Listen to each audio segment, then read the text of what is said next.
वालेकुम, welcome to back our YouTube channel. Last time हमने issuance of shares and debenture में question number 4 समझा था, जिसमें हमने शेयर इशू करने के सारे रीजंस को सॉल्व कर दिए थे, यानी कि कैश, एसेट, लायबिलिटी और प्रोमोटर्स। उसके बाद क्वेश्चन नंबर 2 और 3 मैंने आपको होमवर्क दिया था। उम्मीद करती हूँ कि आपने सॉल्व भी कर दिया होगा और आपको समझ भी आ गया होगा। बाकी फिर भी अभी भी आपको अगर कोई क्वेरी है तो फिर आप मुझे कमेंट सेक्शन में पूछ सकते हैं मुझसे। अब मैं क्वेश्चन नंबर 5 आपको करवाऊंगी, जो मैंने आपको खोल के यहाँ पे दिखाया भी है, लेकिन इसके क्वेश्चन से पहले मैं आपको एक दफ़ा एक और चीज़ रिवाइज करवा रही हूँ कि मैंने अभी आपको समझाया था कि रीजंस में जो डेबिट साइड पे हमारा रीजंस आ रहा था, उसके लिए मैंने आपको नंबर ऑफ शेयर्स को मल्टीप्लाई करवाए थे मार्केट वैल्यू से, तो हमारे पास आ रही थी कॉस्ट।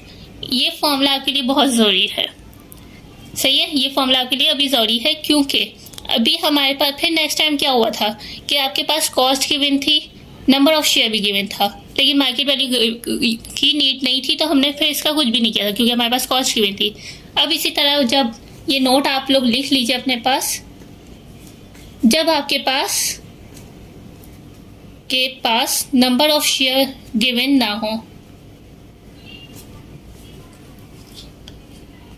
तब क्या करेंगे, ये नॉर्मल है। अब आप इस फॉर्मूले को अरेंज करिए।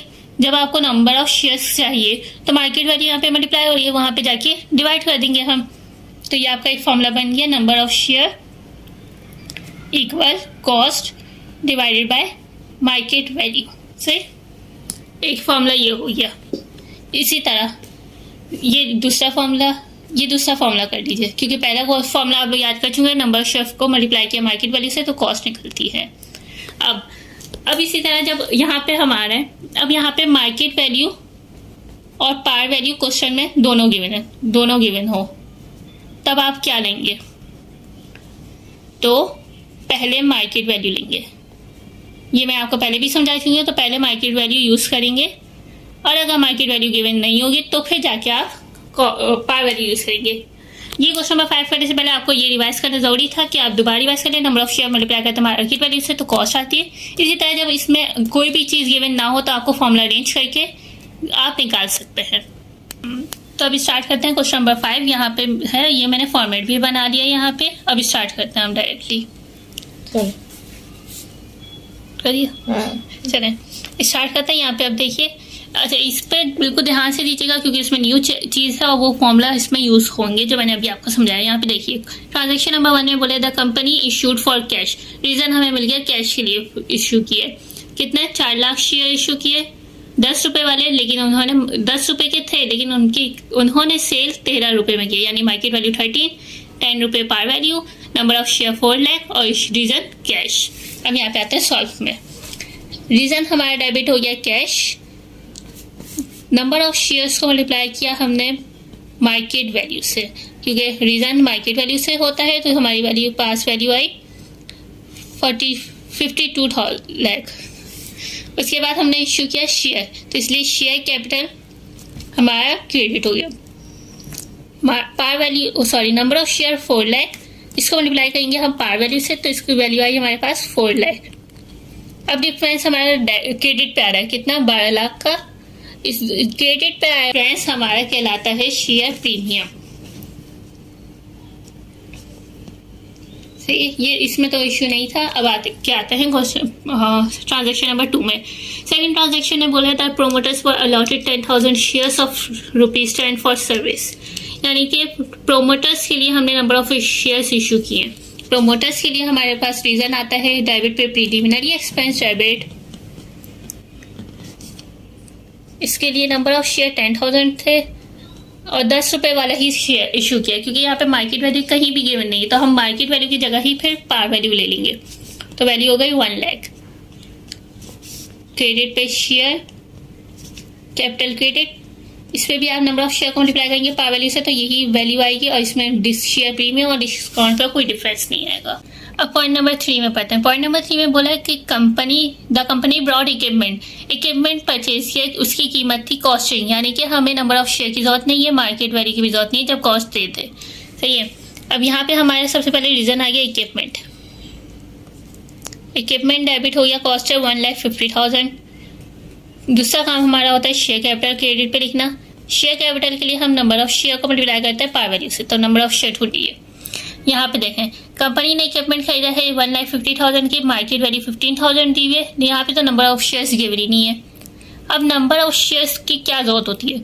अब देखें यहाँ पे जबकि मार्केट वैल्यू कॉस्ट दिए हुए है तो हमें यहाँ पे नंबर ऑफ शेयर्स और मार्केट वैल्यू दोनों की जरूरत नहीं थी, लेकिन यहाँ पे हमें नंबर ऑफ शेयर की जरूरत होती है क्योंकि par value number of share से ही मल्टीप्लाई होकर आती है।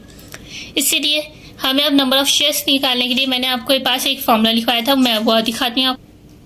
यहाँ पे देखें मैंने आपको ये फॉर्मूला लिखवाया था कि जब हम ये पहले फॉर्मूला था नंबर ऑफ शेयर को मल्टीप्लाई किया मार्केट वैल्यू से तो कॉस्ट आई। अब जब हमें नंबर ऑफ शेयर निकालना है तो हमने ये फॉर्मूला को अरेंज किया कि कॉस्ट को आप डिवाइड कर देंगे मार्केट वैल्यू से। तो यहाँ पे अब आप देख लीजिए, यहाँ पे कॉस्ट हमारी है 1,50,000, तो हमने 1,50,000 को डिवाइड किया, मार्केट वैल्यू यहाँ पे 15 है तो इससे डिवाइड किया तो हमारे पास वैल्यू आई 10,000। तो ये हमारा नंबर ऑफ शेयर हो गया 10,000। अब इसको मल्टीप्लाई किया पार वैल्यू से तो ये हो गया 1 लाख। उस डिफरेंस हमारा 50,000 का क्रेडिट पे आया, इसका नाम हमने दे दिया शेयर प्रीमियम। अच्छा अब ये देख लीजिए नंबर ऑफ शेयर निकाल के हमें दिखाने की जरूरत नहीं है, तभी मैंने आपको ऊपर रफ में दिखाया है, ऊपर यहाँ पे रफ में दिखाया है, इसके निकालने की जरूरत नहीं है। आपको बस नंबर ऑफ शेयर निकालने के बाद यहाँ पे वैल्यू लिखनी है कि नंबर ऑफ शेयर आया क्या है। सही है। अब आते हैं ट्रांजैक्शन नंबर 4 पे कि परचेज किया है लैंड, रीजन हमारा आ गया है यहाँ पे लैंड। सही है। अब इसके लिए इश्यू किया 30,000 शेयर 15 रुपए वाला, यहाँ पे हमें कॉस्ट नहीं दी हुई जबकि नंबर ऑफ शेयर भी दिया हुआ है, मार्केट वैल्यू भी दी है, तो हम खुद निकाल लेंगे कॉस्ट। 30,000 को हमने मल्टीप्लाई किया 15 से तो हमारे पास मल्टीप्लाई करने के बाद वैल्यू आई 4,50,000। सही। उसके बाद हमने इश्यू किया शेयर, तो यानी कि शेयर कैपिटल। तो अब यहाँ पे हमने नंबर ऑफ शेयर दिया था 30,000, इसको मल्टीप्लाई किया पार वैल्यू से तो ये हो गया 3 लाख। अब डिफरेंस हमारा क्रेडिट साइड पे आ रहा है 1.5 लाख का, तो जब क्रेडिट पे डिफरेंस आता है तो वो हमारा कहलाता है शेयर प्रीमियम। ये 4 ट्रांजैक्शंस हो गई। अब लास्ट ट्रांजैक्शन पे आता है कि इश्यू किया है 10,000 शेयर 10 रुपए वाले for the dividend payable. Payable यानी मैंने आपको पहले भी बताया कि पेबिल हमारी लायबिलिटी होती है, तो इसका तो पहले नाम लिखते हैं डिविडेंड पेबिल डेबिट, रीजन हमारा लायबिलिटी थी इसके लिए। अच्छा अब लायबिलिटी की भी अमाउंट दी हुई, मैंने आपको पहले बताया रुपीस वाली के साथ जो अमाउंट होती है वो हमारी कॉस्ट होती है। तो लायबिलिटी की कीमत जो हमें पे करनी थी ना वो 1,20,000 थी, तो हमने कॉस्ट हमें जब दी हुई तो हमारे लिए मल्टीप्लाई करने की यहाँ पे जरूरत नहीं थी, तो हमने डायरेक्ट 1,20,000 लिख दिया। अब क्या इशू किया शेयर, यानी कि शेयर कैपिटल क्रेडिट हुआ। यहाँ पे हम नंबर ऑफ शेयर यहाँ पे गिवन है 10,000, तो इस 10,000 को मल्टीप्लाई करेंगे हम पार वैल्यू से तो ये हो गया 1 लाख। डिफरेंस हमारा अगेन क्रेडिट साइड पे आया 20,000 के, क्योंकि 1,20,000 है, यहाँ पे 1 लाख है, तो ये हमारा डिफरेंस 20,000 क्रेडिट पे आया। क्रेडिट पे आया हुआ डिफरेंस हमारा शेयर प्रीमियम कहलाता है। बस एक दफा आप ये क्वेश्चन भी पूरा कंप्लीट देख लीजिए ताकि आपको राइट डाउन करना होगा अपनी कॉपी में, ये देख लीजिए। सही है। उसके बाद ये सोल्यूशन, इसमें आपने जो चीज़ सीखी थी वो न्यू चीज़ क्या थी कि फॉर्मूले के हिसाब से पहले आपको नंबर ऑफ शेयर निकालना था, बस इसमें न्यू चीज़ यही थी। अब ये आपको जहन में रखिएगा क्योंकि आगे मैं अब आपको 2 क्वेश्चन देख रही हूँ। एक क्वेश्चन नंबर 6 से ये देखें, ये भी आपने 5 सॉल्व किया। अब क्वेश्चन नंबर 6 में आपको होमवर्क दे रही हूँ। अब ये क्वेश्चन नंबर 6 में देखें पॉइंट नंबर 1 में इशू किया 10,000 शेयर 12 रुपए वाला कैश के लिए, तो ये बन जाएगी आपको। सेकंड में प्रोमोटर्स के लिए किया तो प्रीलिमिनरी एक्सपेंस डेबिट होगा। अब ये देखें यहाँ पे प्रीलिमिनरी एक्सपेंस यानी प्रोमोटर्स के लिए जो की अमाउंट हमें पे करनी थी ना वो 50,000 देनी थी, तो उसकी अमाउंट दी हुई, कॉस्ट हमें दी हुई है, तो हमें किसी रीजन में मल्टीप्लाई करने की नीड नहीं होगी। हमें सिर्फ शेयर कैपिटल में 7,000 को मल्टीप्लाई करेंगे 10 से। सही। यहाँ पे इक्विपमेंट भी डेबिट हो जाएगा रीजन, इसमें हमें अमाउंट नहीं दी हुई तो हम निकाल लेंगे खुद। यहाँ पे फर्नीचर दिया हुआ है और यहाँ पे issue suitable number of share, यहाँ पे आपको नंबर ऑफ शेयर निकालना है, जिसे जो मैंने निक्का भी दे दिया आपको 4,500 वो आएगा नंबर ऑफ शेयर, ताकि आपको परेशानी ना हो, चेक कर लीजिएगा। उसके बाद यहाँ पे लायबिलिटी के पेमेंट के लिए अमाउंट भी दी हुई 30,000 और नंबर ऑफ शेयर्स भी दिया हुआ है। आप ये एक क्वेश्चन करिएगा, मैं आपको एक और क्वेश्चन देती हूँ वो भी इसी तरह बहुत ईजी है। ये क्वेश्चन नंबर 7 एक लास्ट ये भी क्वेश्चन कर लीजिएगा, वो ये भी बहुत ईजी है। ये भी आप देख लीजिए कि पहले मैं 15,000 शेयर किया कैश के लिए, फिर 18,000 शेयर किया कैश के लिए, 10,000 इशू किया शेयर कैश के लिए, फिर फर्नीचर के लिए किया जिसकी फर्नीचर की अमाउंट दी हुई है, कॉस्ट डेबिट की अमाउंट दी हुई है। उसके बाद जो ई है इस पर नंबर ऑफ शेयर आपको निकालना है, क्योंकि इक्विपमेंट की अमाउंट के लिए तो 1,20,000 दिया हुआ है, लेकिन शेयर कैपिटल को किससे मल्टीप्लाई करेंगे उसके लिए आपको नंबर ऑफ शेयर निकालना ज़रूरी है, सही है।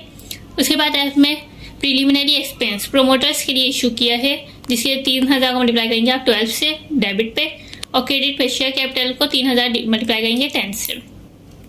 उसके बाद लाइबिलिटी की पेमेंट के लिए, स्टॉक डिविडेंड की पेमेंट के लिए आपके लिए एक और दफ़ा इशू किया गया। तो ये नॉर्मल है, ये आपको इजीली हो जाएगा। आप जहन में रखिएगा कि मार्केट वैल्यू मल्टीप्लाई होता है डेबिट साइड पे रीजन में, और शेयर कैपिटल हमेशा मल्टीप्लाई होता है पार वैल्यू से। अभी के लिए इतना काफ़ी है। क्वेश्चन नंबर 5 मैंने आपको सॉल्व कराया है, 6 और 7 आपको मैंने होमवर्क दिया है जो आप लोग कर लीजिएगा। बाकी अभी के लिए इतना काफ़ी है। मिलते हैं नेक्स्ट वीडियो में नेक्स्ट क्वेश्चंस के साथ। बाकी हमारे चैनल को सब्सक्राइब करना ना भूलिएगा और बेल आइकन को भी प्रेस कर